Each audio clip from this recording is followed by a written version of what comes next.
Magandang araw mga ka-horror at welcome back nga po palang muli sa aking channel. Nandito na naman nga pala tayo sa bagong episode ng Kwentong Agimat at Anting-Anting.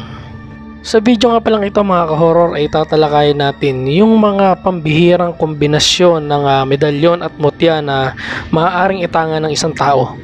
Sinasabi kasi ng ilang mga matatandang antingero na merong mga gamit na hindi pwedeng pagsamahin. Pero kabaliktaran nito ay meron din namang mga gamit na pwedeng pagsamahin o gawa ng kombinasyon na maaaring maganda ang epekto sa taong nagtatangan. Sa mundo ng esoterikong karunungan ng Pilipino mga ka-horror ay malaki ang papel ng medalyon at mutya bilang gabay, proteksyon at pinagmumula ng lakas. Sa dami ng uri ng anting-anting, may ilan na mahirap hanapin at nangangailangan ng masalimuot na ritual.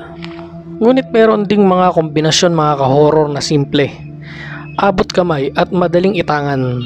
Ang ganitong uri ng mga agimat ay karaniwang nakabatay sa mga religious medallion na nabibili sa mga pamilihan at simbahan, at sa mga mutya ng likas na nagmumula sa kalikasan, gaya ng mga buto ng prutas, butil o kakaibang anyo ng mga bagay na natural na nabubuo at nagiging bato. Sa katunayan mga ka-horror, kahit saang larangan tignan, mas daig ng dalawa ang nag-iisa. Kapag pinagsama ang isang banal na medalyon at ang isang likas na mutya, nagiging buo at matatag ang kapangyarihan nito. Ang medalyon ay nagsisilbing espiritual na kalasag, habang ang mutya ay nagbibigay ng pisikal, natural at nakaugat na enerhiya mula sa kalikasan.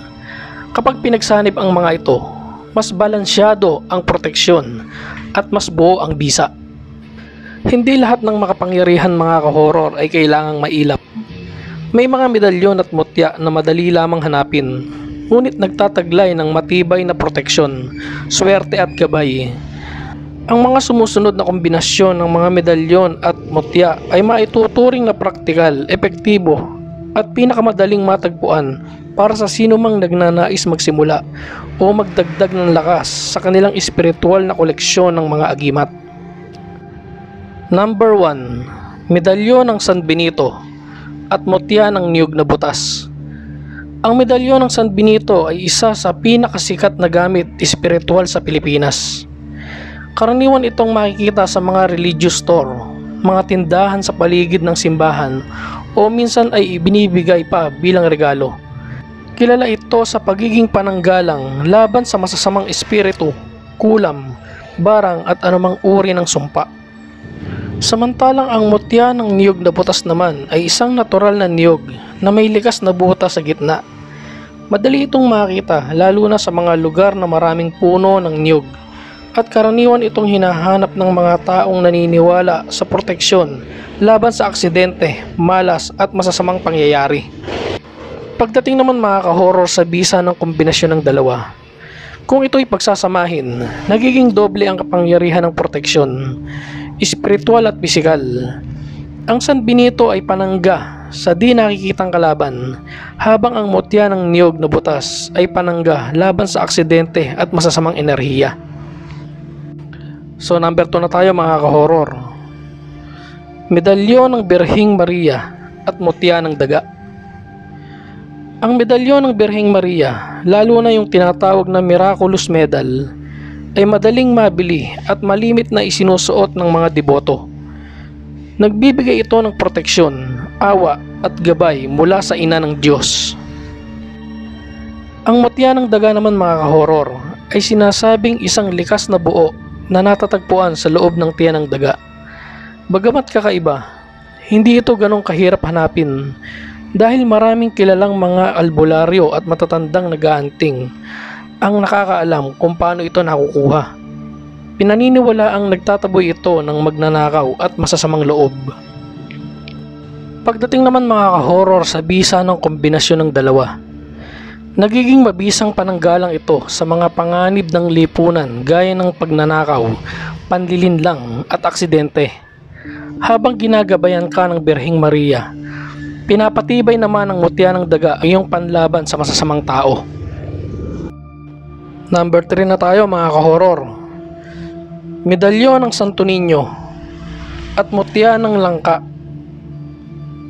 Ang medalyon ng Santo Niño ay simbolo ng inosensya, kabutihan at kasaganaan. Madali itong mabili at karaniwang kasama sa mga paninda sa mga religious shops. Madalas din itong inireregalo bilang souvenir ng mga alagad ng simbahan. Samantalang ang mutya ng langka naman mga ka-horror ay malimit na nakukuha mula sa mga buto ng prutas na ito. Kapag may buto ng langka, nakakaiba ang hugis o kulay at ito ay naging bato. Ito ay tinuturing na mutya. Hindi ito ganun kahirap hanapin dahil pangkaraniwan na ang prutas na langka sa maraming probinsya. Pagdating naman mga ka-horror sa bisa ng kombinasyon ng dalawa, kapag pinagsama, ito ay nagdadala ng kasaganahan, swerte at proteksyon sa kabuhayan. Pinaniniwala ang nakatutulong ito sa negosyo, ani at anumang gawain na may kinalaman sa ikabubuhay. Number 4 na tayo mga ka-horror. Medalyon ng krus at mutya ng mais. Isa sa pinakamadaling hanapin ay ang medalyon ng krus na kahit saan ay nabibili o makukuha bilang tanda ng pananampalataya. Ito ay kilala bilang pananggalang laban sa masasamang espiritu, demonyo at malas. Ang mutya ng mais naman mga ka-horror ay isang pambihirang puting butil na likas na nabuo at kakaiba ang anyo. Madalas itong nakikita ng mga magsasaka o mga taong mahilig magtanim ng mais. Ang mutyang ito mga ka-horror ay nagdadala ng kasaganaan, proteksyon sa gutom at swerte sa ani at kabuhayan. Pagdating naman sa bisa ng kombinasyon ng dalawa mga ka-horror, ito ay nagbibigay ng lakas ng loob, tapang at kakayahang tumayo sa tama. Ang krus ay espiritual na kalasag, habang ang mutya ng mais ay dagdag na lakas para sa katawan at kalooban. Number 5 na tayo mga ka-horror. Medalyon ng mahal na puso ni Jesus at mutya ng bunga ng bayabas. Ang medalyon ng mahal na puso ni Jesus mga ka-horror ay madaling matagpuan at karaniwang suot ng mga deboto. Kilala ito sa pagbibigay ng kagalingan, pag-ibig at awa sa mga nagtatanga nito. Samantalang ang mutya ng bayabas naman mga ka-horror ay karaniwang nakukuha mula sa bunga o puno ng bayabas.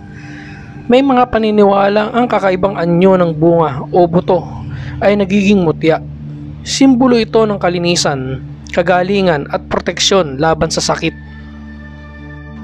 Pagdating naman mga ka-horror sa bisa ng kombinasyon, pinaniniwalaang ito ay nagbibigay ng malakas na proteksyon sa katawan laban sa karamdaman at espiritual na kalakasan laban sa mga malas at masasamang enerhiya. Ang mga kombinasyon mga ka-horror ng medalyon at mutya na nabanggit ay kabilang sa mga pinakapayak at madaling hanapin. Ngunit hindi ibig sabihin ay mahina o walang bisa. Ang kapangyarihan ng mga ito ay nakasalalay hindi lamang sa material na bagay, kundi sa pananampalataya, intensyon at wastong paggamit. Sa tradisyon ng mga Pilipinong nag-aanting mga ka-horror, higit na magiging makapangyarihan ng isang gamit kapag may kasamang panalangin, debosyon at mabuting gawain. Kung ikaw ay baguhan pa lamang sa pagtatanga ng agimat, ang 5 kombinasyon na ito ay magandang simula. Hindi kailangang mailap o mamahalin ang iyong unang anting. Sapat nang ito'y tunay mula sa kalikasan o pananampalataya at higit sa lahat bukal sa iyong paniniwala. So ano sa tingin mo sa 5 yan mga ka-horror ang dapat mong tanganan? Comment down below nga kayo mga ka-horror. Hanggang dito na lang mga ka-horror. At samahan nyo akong muli sa mga susunod ko pang mga kwento patungkol sa mga agimat at anting-anting. Maraming salamat po.